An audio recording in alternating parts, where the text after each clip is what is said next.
Let's talk about how to become a wizard and start playing with the flow of time. That sounds cool, right?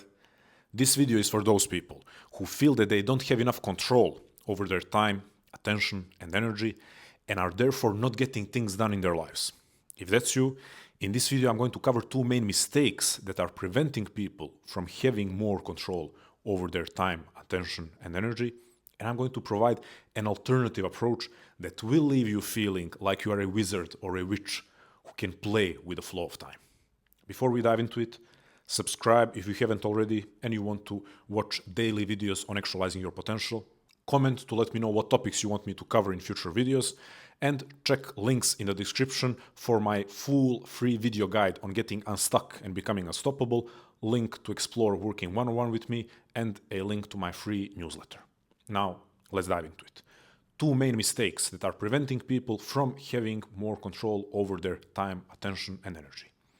The easiest way to approach this is to ask the question, what is opposite of flow? And when I say flow, I'm talking about two different meanings of the word flow, similar but different. First, the flow state, the popular and almost magical flow state as described by the great psychologist Mihai Csikszentmihalyi. That hyper-focused state of full immersion in a specific activity.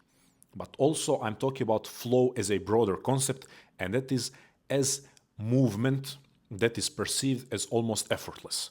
So while the flow state is referring to very specific activity that we are engaged in a very specific moment, and your whole day cannot be spent in the flow state, this second meaning of flow, the broader meaning, is something less intense but can stretch throughout the whole day, which the easiest way to describe it is when you feel like your day is flowing in a constructive manner. It feels like your time, attention, and energy are flowing in a way that you are enjoying your day and you feel like you have decent amount of control over your day, but not overly rigid control. So we are talking about flow in both of these terms. Well, what is opposite of flow? It's those two mistakes that are leading people to not have control over their time, attention, and energy. Those two things are zero structure and too much structure. Zero structure, meaning having no idea what you're going to do with your day.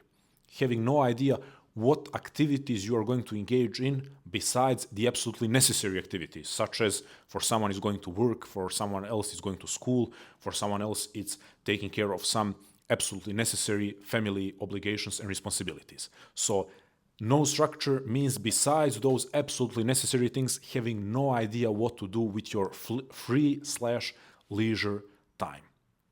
Too much structure, meaning overly rigid structure, meaning overly detailed structure, meaning having way too many activities scheduled in your day and maybe scheduled in a non-flexible manner.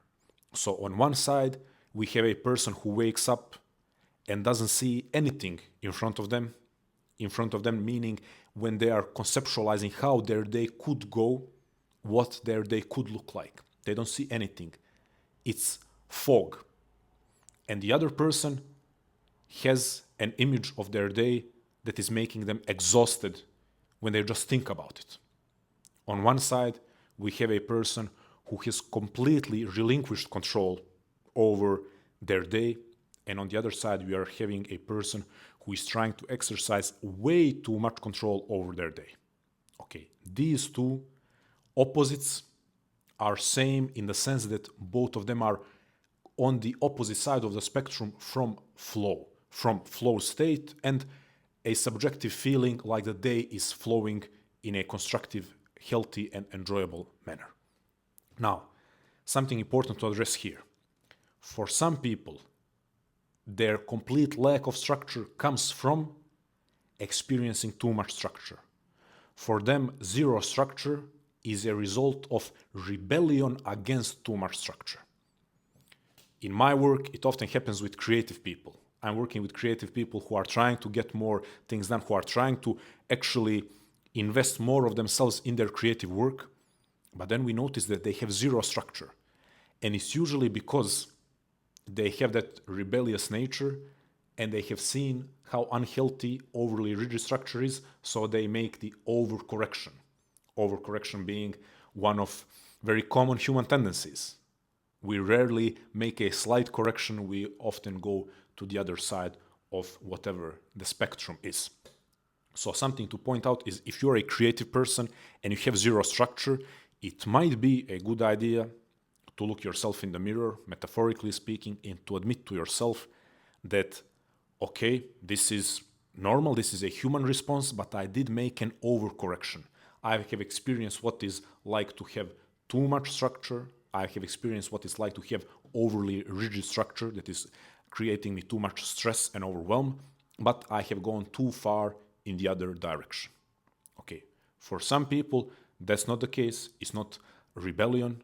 For some people, they have been just living the majority of their lives in one or the other mode, zero structure or too much structure. For those of you who have been trying to live with too much structure and failing to see some improvement with that, failing to see how, or failing to achieve a sustainable state of progress with too much structure, the question is, why do you need to have so much control? Or the question could be, why do you need to have so many activities in your day? Because it might be the case that you are getting nothing done because you're trying to get too much done. And then, what are you falling into? You're falling into the trap where good enough is not good enough for you. Where doing 3 out of 15 activities that you wanted is not good enough. But then you end up doing not 5, not 7, let alone 15. You end up doing 0. So don't fall into the trap of, I'm either going to play the guitar, learn my language, write, meditate, deep breathing, running, stretching, or I'm not going to do anything.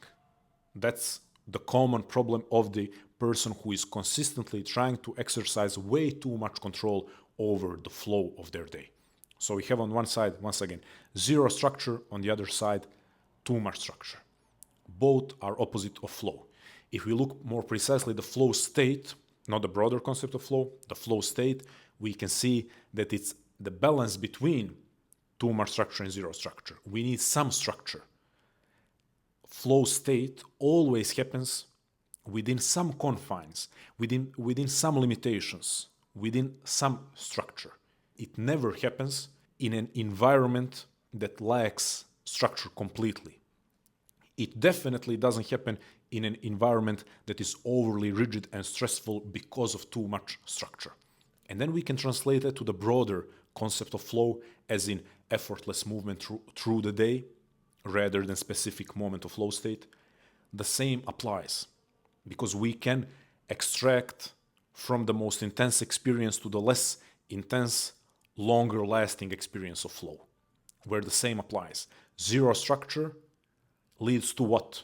To your attention, and therefore your time and energy being hijacked by distractions, or being wasted, which leads to guilt, which then leads to you wanting to self-soothe, which leads to engaging in maladaptive forms of self-soothing, such as binge eating, binge watching, adult content, and things of that sort that are meant to quickly relieve you of guilt or stress.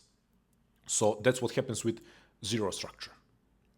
With too much structure, we cannot initiate flow, we cannot initiate a feeling of forward movement, not because our attention is wide open for hijacking, like in the zero structure case, but we cannot initiate that seemingly effortless, smooth movement throughout the day. We cannot reach that state because there is too much expectation of ourselves, placed by ourselves, regarding things that we will get done in the day. Okay, so what's the alternative? Well, the alternative is pretty simple. So simple that it might seem stupid, but it's extremely useful. And that's finding the middle ground, which is different for everyone. And I know already now you're thinking like, oh, this is not concrete advice, like it depends, that's the worst answer. But no, we have something concrete. Try to play with the idea of an outline of the structure rather than too much structure or too little structure. Outline as in, I'm not laying out every hour of every day of the week, but rather I'm pointing to some key moments of the day and key moments of the week, but also outline not as zero commitment, so not taking too much freedom and saying, okay, here are some things that maybe I will do, maybe I will not do. For me, the outline that is most universal, that applies to most people and will help most people is this. Before I go to sleep, I want to identify 3 main tasks for the following day. And then, before the beginning of the week, I want to identify 3 main tasks for the week, which usually cannot be completed in a single day or in a single working session. So every day I will still, or rather every evening, I will still check in with myself to see how's the day ahead of me looking like. But already at the beginning of the week, I will have some idea, some outline of the week. So 3 daily tasks for every day and 3 bigger tasks or goals for the week that require more than 1 working session, which will mean that you will have to have some of those daily plans reflect the weekly goals and the weekly tasks that you have set for yourself. Now, here is a trick or a nuance that I want to bring into this. Why did I say, how to become a wizard that plays with the flow of time, or a witch? Because I would like you to look at this not as planning, programming, goal setting, structure. I would like you to look at this as you actually taking control over the flow of time, over your subjective feeling of the flow of time. I was adding energy and attention because those 3 are inseparable: time, attention, and energy. But what you will be experiencing most deeply, where greatest satisfaction comes, is perception of time. Attention and energy are no less important.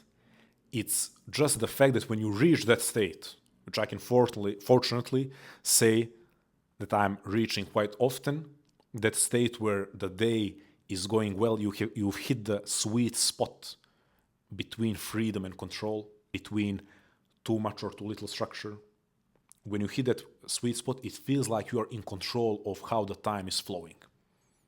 If you approach it that way, once again, then it's not boring and sometimes frustrating. Planning, structure setting, programming, time blocking. You will be doing those things in some way and to some extent. And as you get to learn yourself more and more, you will make an assessment of how much structure is too much structure for you, not for me.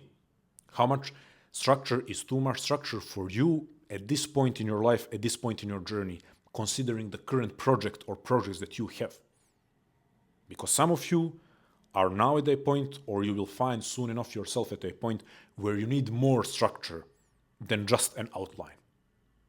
And some of you will hopefully find yourself at points in life where you can afford less structure because you have less responsibilities, but also you're less susceptible to attention hijacking when you have very little structure. So it is contextual, not only based on what type of person you are and what your natural tendencies are, it's also contextual based on the current moment in life. But for all of us, what applies is that we can approach it right now in this playful manner and say, I'm becoming a wizard or a witch. I'm a time bender. I'm the last or the first time bender. And I'm learning how to channel my attention and energy, which influences how much control I have over the flow of my time. Because that's what we are doing. We are channeling our attention and energy. Zero structure means zero channeling of attention and energy. It's just being dispersed, hijacked, pulled in different directions. There's no channeling of your valuable resources that are attention and energy. With too much structure, there is no channeling because there are so many blockages. There are so many points to address, so many places to stop and make turns. Your day consists of 1 million pit stops when you have all of that structure. But when you find our outline, when we find our way of having enough structure, not too little, not too much, then It really is the experience of having your attention and energy channeled, meaning you are using them close to their full capacity. I never want to count on absolute full capacity, close to their full capacity, which leads to feeling that you are in control over the flow of time. So your actionable step is to brainstorm with yourself what are the 3 main tasks for tomorrow. And depending on what day of the week you are watching this, maybe you still have enough time to outline the week ahead of you or the week that you are currently in. Or maybe you are at a point where, okay, let me take the next couple of days, day by day, and then when I approach Sunday evening or Sunday afternoon, I will outline the week ahead of me. In any case, you have a simple task that I'm not saying is super easy, but it is simple, and that most importantly, you should approach in this playful manner. For most of you, for some of you listening, you actually want the analytical approach. You want spreadsheets. You want to think of it in terms of structure and time blocking and planning. Then, amazing, enjoy it. But most people that are still watching this, most people that didn't tune out when I mentioned being a wizard, I'm guessing that most of those people will benefit immensely from approaching it in this playful manner, where you are not just doing planning, you're not just doing time blocking, structure setting, you are actually engaging in playing with the flow of time, taking control over the flow of time, because why not bring some magic into life? That's it, friends. Once again, subscribe if you haven't already. If you want daily videos on actualizing your potential, comment to let me know what you think of this video, but also what topics you want me to cover in the future. Check the description for the links on my full free video guide on getting unstuck and becoming unstoppable, link for working one-on-one with me, link to my free newsletter. And as always, stay strong, love life, never feel sorry for yourself, become a wizard or a witch and embrace magic, the light, that raging fire in your heart, and always go beyond. Thank you.